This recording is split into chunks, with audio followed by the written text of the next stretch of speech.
Македонија на чекор поблиску до НАТО. Протоколот за пристапување кон Алијансата денеска го мина собранискиот филтер, но ратификацијата ќе има одложено дејство. На сила ќе стапи дури откако процесот ќе заврши и во Мадрид.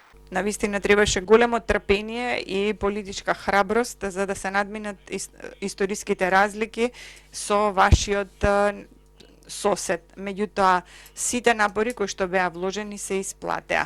На свечената седница на која присуствуваше највисокиот државно-политички врв беше споменато дека одговорноста допрва ќе се зголемува, а Македонија на светот ќе мора да му докаже оти е достојна за таков успех.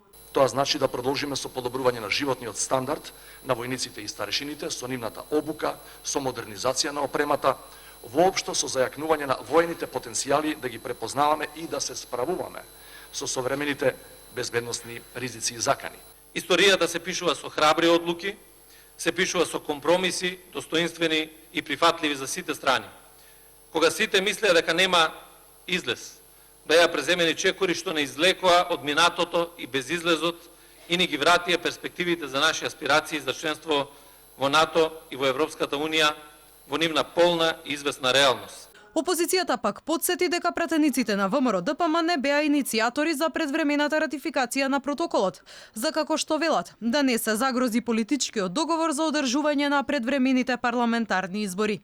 Втората причина зошто ВМРО-ДПМН инициираше предвремена ратификација на протоколот за членство во НАТО е за да се избегнат било какви изговори од страна на владеачкото мнозинство за одложување на веќе закажаните и договорени предвремени парламентарни избори на 12 април оваа година. Свечениот чин не го остави рамнодушен ниту лидерот на ДУИ.